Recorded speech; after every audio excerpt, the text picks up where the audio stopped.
જય માતાજી મિત્રો, શ્રી કિચનમાં આપનું હાર્દિક સ્વાગત છે। આજે આપણે બનાવશું રજવાડી ઢોકળી। તો પહેલાં તો આ ચણાનો લોટ ચાળીને જ લેવાનો છે। ચાળીને લઈ લીધો છે। દહીં છે, ચપટી અજમા છે, રેગ્યુલર મસાલા, સ્વાદ પ્રમાણે મીઠું। હવે આપણે ઢોકળી બનાવશું। હવે આ પાણી લીધું છે આપણે નાખવાનું।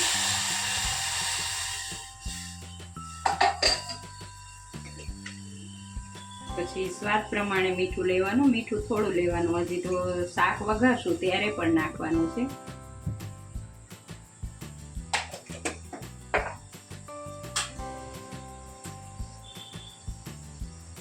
હળદર નાખવાની, થોડી કમથી લેવાની હળદર। પછી આ અજમા છે એ લઈ લીધા છે, ચપટી અજમા। તમારે જેટલું તીખું જોતું હોય એટલું મરચું નાખવાનું। આ લાલ મસાલો નાખ્યો આપણે અડધી ચમચી। પછી એમાં ધાણા જીરું લઈશું। હવે આને ઉકળવા દઈશું આપણે। પછી દહીં અને લોટ નાખવાનો।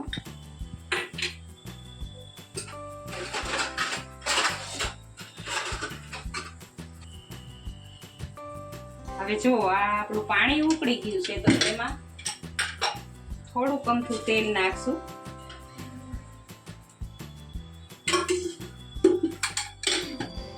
પછી આ દહીં છે એ નાખવાનું। હવે એને મિક્સ કરી લેવાનું। જો તમારે ખાટી ન બનાવેલી હોય તો પાણીમાં થઈ શકે।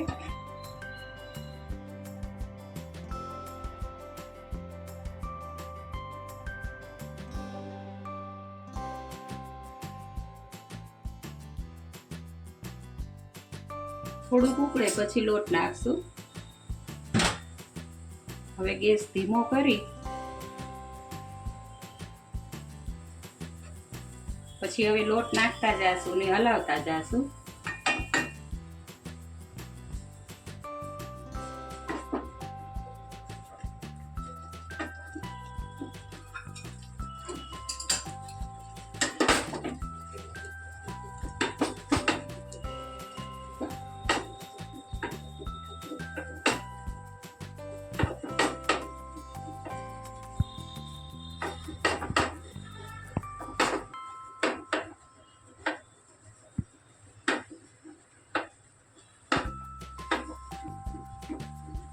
ખૂબ હલાવવું પડશે, નકર ગાંઠા થઈ જશે અંદર લોટના।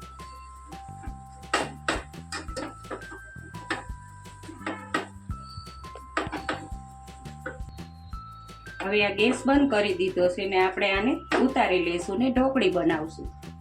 હવે આ પાટલી ઉપર આપણે તેલ લગાડી દઈશું। આખી પાટલી ઉપર તેલ લગાડી દેવાનું। હવે આ જે આપણો બનાવેલી ઢોકળીનું જે બનાવ્યું છે એ નાખી દેવાનું।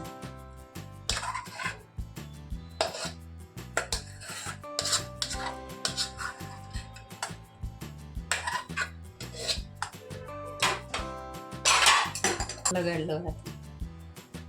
તો હવે આ આપણે જે ઢોકળીનું બનાવેલું છે ખીચું એ લઈ લીધું છે। પછી આવી રીતે આપણે હાથમાં તેલ લગાડશું। હવે આમ પાથરી દેવાની।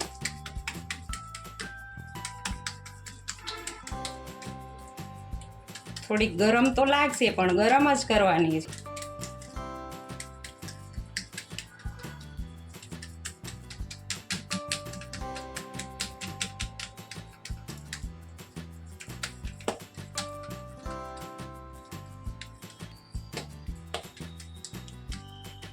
તો જો હવે આપણે આ બનાવી લીધી છે ઢોકળી। હવે એના કાપા પાડવાના, પણ એને 2 મિનિટ ઠરવા દેવાના। ઠરી જાય પછી એના કાપા પાડી લેવાના।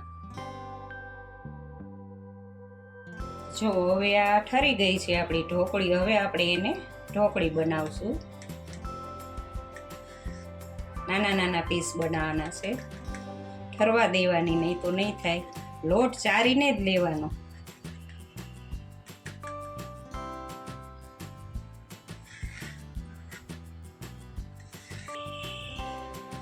તો હવે આપણી આ ઢોકળી બનીને તૈયાર છે। હવે એનો વઘાર કરશું આપણે શાકનો।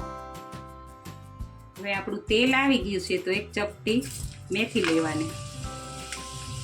મેથીને સારી રીતે ફૂટી જવા દેવાની છે, કારણ કે કાચી રહે તો પછી મજા ન આવે. હવે જો આપણી મેથી આ સરસ થઈ ગઈ છે, એટલે એમાં અડધી ચમચી હિંગ નાખશું. પછી આ આદુ ને લસણ છે એ વધારે પ્રમાણમાં લેવાનું છે, તો શાકનો ટેસ્ટ બહુ મસ્ત આવશે.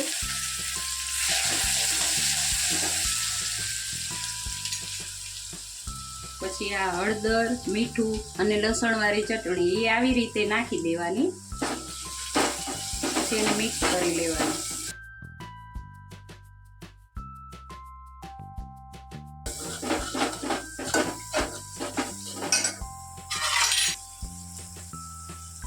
જો આમાં હવે સરસ થઈ ગયું. આ 3 પાવરા તેલ લીધું હતું આપણે. તમારે વધારે લેવું હોય તો લઈ શકો.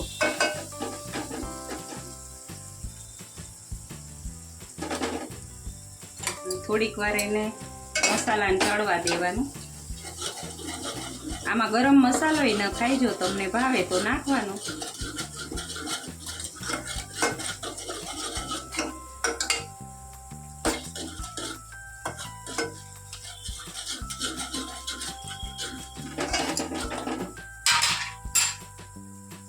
હવે આ પાણી નાખવાનું છે. અડધો ગ્લાસ પાણી લેવાનું.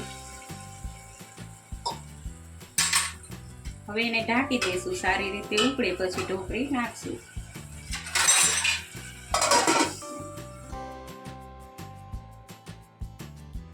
હવે જોઈ લેશું આપણે. સરસ ઉકળી ગયું છે. હવે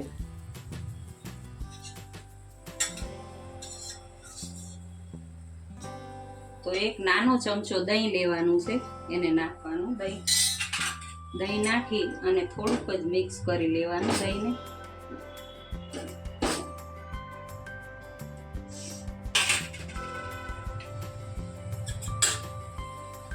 એક ચમચી ધાણા જીરું લેવાના. પછી ગેસ ધીમો કરી દેવાનો. હવે આ આપણી ઢોકળી છે એ નાખી દેવાની.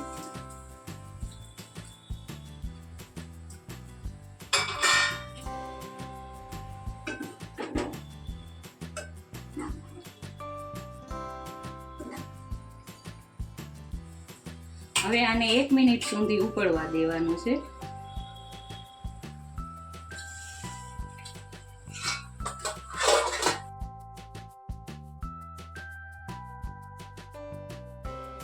હવે કોથમીર નાખશું ઉપરથી.